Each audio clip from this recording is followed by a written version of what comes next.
So we've had the Apple Silicon announcement, and Apple has revealed 3 new Macs that will be running the new M1 system on chip. The question is, which of these computers should you buy? Let's have a look at some of the specs and some of the differences and the pricing information and see whether or not we can come to some conclusions. So we've got a MacBook Air with a fanless design. We've got a new entry-level 13-inch MacBook Pro and a new Mac Mini to choose from. And on the surface of it, all of these machines have the same M1 system on chip. Now, Apple always said that the Apple Silicon would be a system on chip. So that's your CPU, your GPU, your memory, all on one piece of silicon. So in effect, you could draw the conclusion that it's one computer in 3 different chassis. Is that the way we need to look at this when we're choosing one to buy? Well, yes, to some degree, but also no. Let's start by looking at the MacBook Air. There are some key differences with the MacBook Air that we need to be aware of. So if we just go onto the Apple website here, let's just have a look at the tech specs. And you'll notice that there are 2 price points. We've got the $999. Again, let's not do the 99 business. We'll just call that $1,000, and then one at $1,250. You can have it in gold, silver, or space grey. And the main difference between these 2 specifications at those 2 price points, do you notice that the M1 chip on the entry-level $1,000 model only has 7 cores in the GPU, not 8 cores? So Apple is obviously binning their silicon or switching off individual cores. So it could be that some of their production line doesn't quite meet the specifications, so they switch off one of the cores and then put it into this entry-level machine. It could be that Apple's holding it performance back as well, deliberately, just to even out the pricing across the range. And it may well be that they're aiming to build more than 8 cores in the CPU and GPU, and they're switching some of those off, and we'll get a future M1X processor when the yields get better. I don't know the answer to that. It's not my area of expertise, but you just need to know that there is a difference between these 2 chips. And it's very important to remember as well that there's no fan inside the MacBook Air. Now, of course, some would say that the existing MacBook Air with the Intel chip doesn't have any active cooling either, because the fan doesn't appear to be connected to the CPU in any meaningful way. But this is definitely a completely fanless design. And that means that it's not going to be able to sustain performance in the same way as the models with active cooling can. Could it be that these particular versions of the M1 chip are running at a lower wattage inside the MacBook Air? Don't have the answer to that until we test it, but just something to be aware of. If you want the best performance, you're probably not going to get it from the new MacBook Air. How much difference there is between the models, that remains to be seen. When it comes to battery life, again, your best performance is in the 13-inch MacBook Pro, not the MacBook Air, but it's still phenomenal battery life. 15 hours wireless web, 18 hours of movie playback. That's pretty impressive. Just like the Intel version of the MacBook Air, you're only getting 2 ports on the left-hand side. They're Thunderbolt 3 or USB 4 ports. If you're not familiar with that, USB 4 is based on the Thunderbolt 3 specification, hence the 2 different names there. So it will support Thunderbolt 3 up to 40 gigabits a second, and it will support USB up to 10 gigabits a second. You can charge with either port, and it also has DisplayPort output for one display. You can drive an external display at up to 6K resolution and 60 frames per second or 60 hertz. So that's pretty impressive. Most people won't need to use more than 1 external monitor. If you need 2 external monitors with your laptop, you're going to have to go with one of the Intel MacBooks. Let's look at memory here, and my comments on memory will apply to each of the 3 computers because each of them comes with 8 gigabytes as standard. Again, lots of people find that unacceptable, but just bear in mind, though, that we don't know how the Apple Silicon is using RAM yet. Do we need to think about RAM in a different way to how we currently do with x86 systems? Bear in mind that when they were doing the demos for the event, they were showing some fairly heavyweight video editing being conducted by these machines. Kind of editing that you'd expect an x86 machine with at least 32 gigabytes of RAM to be doing. But you can't spec up to 32 gigs, you can only go up to 16. So that to me might indicate that these system on chips can do more with less RAM. So maybe we need to adjust our perspective on that. Bear in mind too that the iPad Pro, which of course is using Apple Silicon in the iPad form, is capable of doing an awful lot with just 6 gigabytes of RAM. And some of those other iPad models have even less, 3 or 4 gigabytes of RAM, and they achieve some amazing things with that amount of memory. So perhaps we just need to adjust our mindset. That said, I'd still be cautious about buying one of these machines and not upgrading it to 16 gigabytes. I think 8 gigabytes is fine for a MacBook Air, but I think if you're buying the MacBook Pro or the Mac Mini, you probably would want to consider a 16 gigabyte option.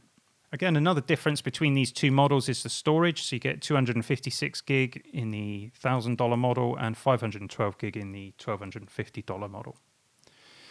Just a couple of other things to mention. It's still got a Touch ID sensor. It's Wi-Fi 6, Bluetooth 5. The webcam is still 720p, but you're getting some extra image refinement from the machine learning on the M1.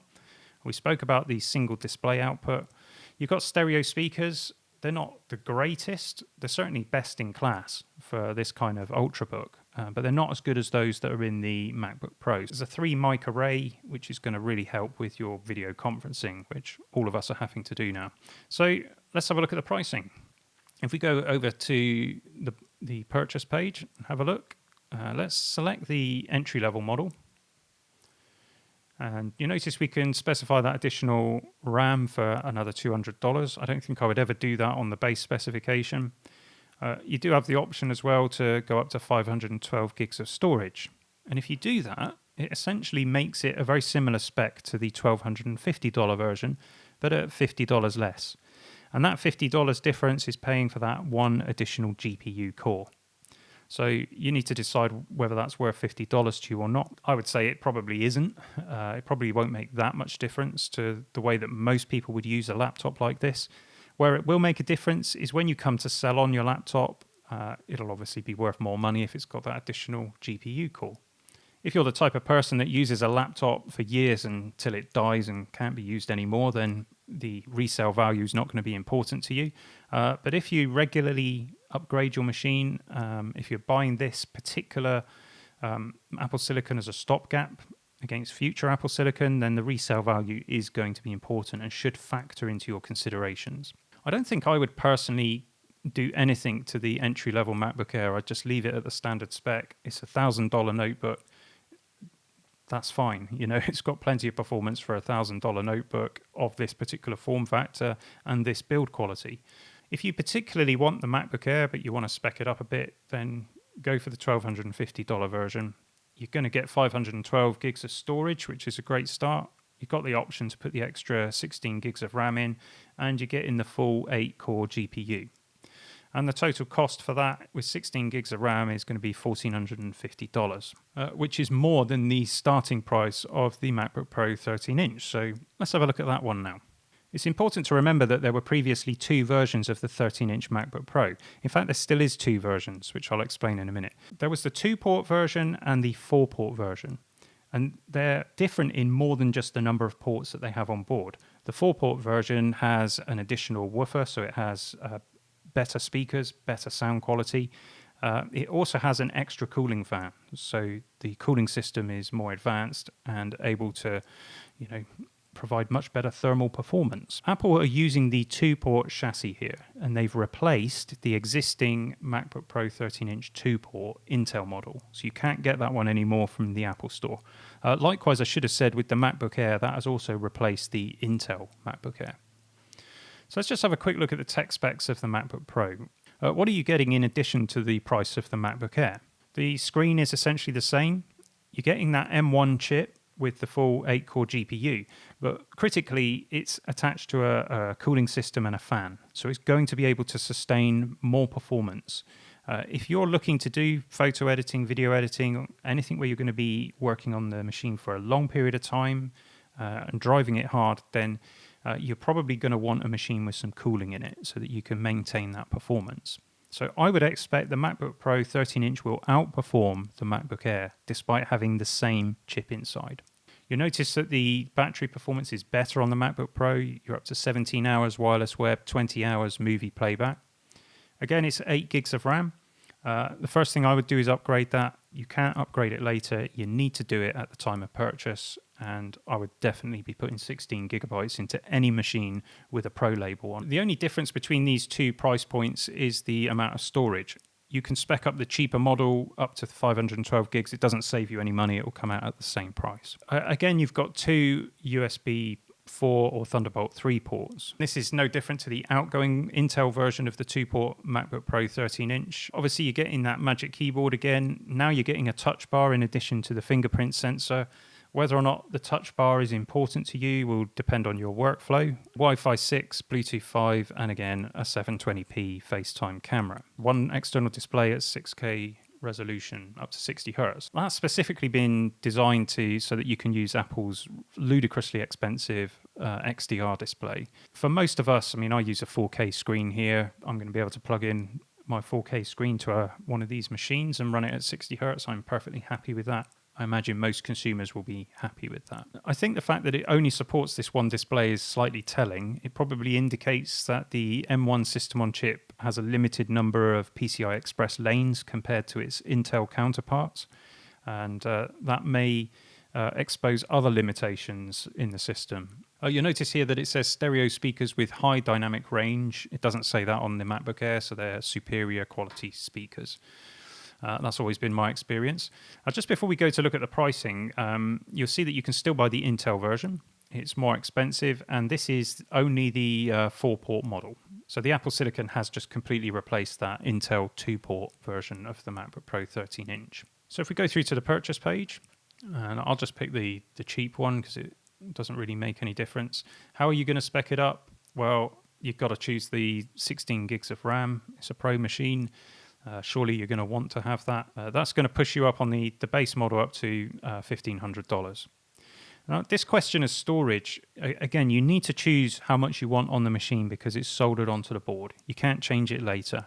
It's also tied to the secure enclave. So in the same way as Intel Macs have their SSDs tied to the T2 chip, it's the same story with the M1 Macs. If the SSD dies and you haven't got the password, or it's a trip back to Apple. Basically, it's non-repairable. I've got into the habit actually of not storing anything of use on my MacBook Pro. I will always use external drives. In fact, I favor these Samsung T5 drives. They're not the fastest drives in the world, but they're fast enough for everything I do. And if that's not quick enough, of course, you can get Thunderbolt external storage, and that in the long term is much cheaper than speccing up the storage inside your MacBook. Where it is useful is to have working space. So I do actually have a 1TB SSD in my Intel MacBook Pro, and that's so that I've got space to copy files around and transport files between the studio and home, and that can be really useful just to have that working space. But I only did that because I got a cheap deal on it, and that's been discussed in another video. So should you upgrade the storage? Only you can answer that. If you do go up to, say, 512 with 16 gigs of RAM, you're at $1,700, just $100 less than the Intel version of this computer. And I would expect that the M1 version will have more performance on offer than the Intel version, generally speaking. But there will be specific things that only the Intel version can do. If you want to run Windows, you need an Intel Mac. Don't expect to be running Windows or any kind of Windows apps or Windows in a virtual machine even on the M1 equipped Macs. So those are the two laptops. Let's have a look now at the Mac Mini. And I think arguably this is the most exciting of the three. It's the one where they actually drop the price of entry. It's at $699. You can still get an Intel version of the Mac Mini. And this is $1,100 for a Mac Mini with a 6-core i5 in it, and 8 gigs of RAM, 512 storage, and you get these Intel UHD graphics 630. That is not a good graphics chip. Anybody who's got one of these Mac Minis will know that you can't do any serious graphical work with it. But it does support connecting up to 3 displays, and we're not going to be able to do that with the new M1 Mac Mini. I just wanted to have a look at the ports on the existing Mac Mini, because quite a few people have been saying that Apple has been taking away lots of ports and that you're getting much less I/O with the new Mac Mini. So just bear in mind, we're looking at the Intel Mac Mini at the moment. You see it's got Ethernet, and it has the $100 option of going up to 10 gigabit Ethernet. You don't have that option with the M1 based Mac Mini. It's just 1 gigabit Ethernet. You notice on the Intel version we have 4 Thunderbolt 3 ports. On the new M1 version there are 2 Thunderbolt 3 or USB 4 ports. There's an HDMI 2.0, two USB-As and a headphone jack, and that is exactly the same then on the M1 Mac Mini. I've seen a few people say, well, Apple have taken away the SD card slot as well. Well, yes, they have, but they already had done that with the Intel version of this Mac Mini. So let's go and look at the M1 version. You'll see, again, we're getting that 8-core CPU, 8-core GPU, and this is attached to a fan. Yes, it's still a mobile chassis in effect. The Mac Mini always used mobile components. It's not a full desktop grade machine, but it's got a big fan in there. It's connected to the mains all the time. I'd have thought that it's going to probably give the best performance out of all three. We'll have to test that, but that's my expectation. So if you want this, you want to try out the M1 and see what its performance is like, this is your cheapest point of entry. Again, it's 8 gigs of RAM. I guess if you're just looking for a cheap home machine, then 8 gigs of RAM might be okay. I think anyone looking to do anything serious should upgrade to 16 gigabytes again. So again, the two pricing options, there's just $200 difference between them, and that $200 is the price of the SSD upgrade. So you can spec it again, 256, 512, 1 terabyte or 2 terabytes. You'll notice that it says it can simultaneously support up to 2 displays. You could be forgiven for thinking that it's better in some way than the chip that's in the two laptops, but of course the laptops already have a screen on board, so they are also driving 2 displays. And the way that the Mac Mini is going to do it is that you'd need to connect one of the displays to the HDMI 2.0. So you can only go up to 4K at 60 Hz with that connector. But you can then also, again, do a display up to 6K at 60 Hz via the Thunderbolt. I'd have thought for most people buying a Mac Mini, being able to drive 2 4K displays, that's absolutely fine. Most people would be happy with that. I don't imagine there's a huge number of Mac Mini users that are plugging into the 6K XDR Pro display. If we look at the ports then on the back of the machine, yes, you can see the main difference is that there are 2 less Thunderbolt ports. And of course, there's no 10 gigabit Ethernet option. Again, there's Wi-Fi 6 on board and Bluetooth 5. So let's just go and have a look at the pricing. So if we choose, well, I may as well just choose this entry level one. What's your choice in pricing? I would say for a desktop machine, if it's on your desktop, it's very easy to have, a couple of these external drives hidden away around the back of the machine somewhere. So why spend loads of money on internal storage? Depends on your workflow. You could just put it up to 16 gigs of RAM with 256 gig of storage, and for $900, that's going to be a pretty capable machine. You don't get a keyboard, you don't get a mouse or a trackpad, so you've got to, pay for those separately. You don't get a monitor with it. So if you don't already have all of those things, then you're probably better off going for a MacBook Pro. So there you go. There's the 3 machines and some of the basic differences between them. Now, I've said that I was going to get a machine to use on the channel and to do some testing. And I thought long and hard about this before the Macs were released. So I had an idea of what I would go for. What I was keen to do was to make sure I tried the most powerful option that is available. I've bought a Mac Mini with this exact specification, 16 gigs of RAM and 256 gigabytes of storage. It's going to be fine for my testing purposes. Whether or not I will keep that as a machine long term is another question, but certainly it'll be interesting to test it. But after I'd ordered that, and I did order it immediately after the event, the following day I was sort of thinking, well, perhaps I made the wrong choice. Perhaps I should have gone for a laptop so that, I could, because I think a lot of people who are buying this are going to buy laptops, not Mac Minis. So I want my content to be useful. As it happens, one of our members of staff is still using an 8-year-old MacBook Air. So we'll upgrade that member of staff. So I've bought a MacBook Air as well. And when thinking about the specification for the MacBook Air, I thought, what is going to be the most interesting specification to choose? And I think it's the entry-level specification. I want to see what difference that lack of GPU core makes. I'd like to see what difference there is between 16 gigs and 8 gigs of RAM. I feel that those 2 machines gives me a bit more scope for testing. So that's what I've bought. That's what you can expect to see coming on the channel. I'm going to test the Mac Mini against my 2013 Mac Pro. I'm going to test it against my 13-inch Intel MacBook Pro. I'm going to test it against a 15-inch Intel MacBook Pro, maybe even a 16-inch MacBook Pro. I'm going to test, what else have I got access to? I mean, we've got a web studio full of different types of Apple computers, so I can test it against many of these things and try and find where it fits.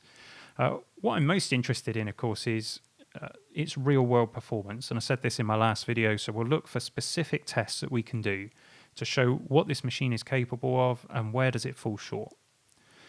Hopefully that will help anybody who hasn't gone out and bought one yet to make a more informed choice about whether you buy Apple Silicon now or whether you're going to wait until next year and see whether they work out some of these kinks and limitations. So I hope you found this video useful. Please subscribe to the channel because there'll be plenty more Apple Silicon content to come. Hopefully I did enough to earn a thumbs up or a thumbs down if that's your thing. But in any case, see you next time for some more geekery.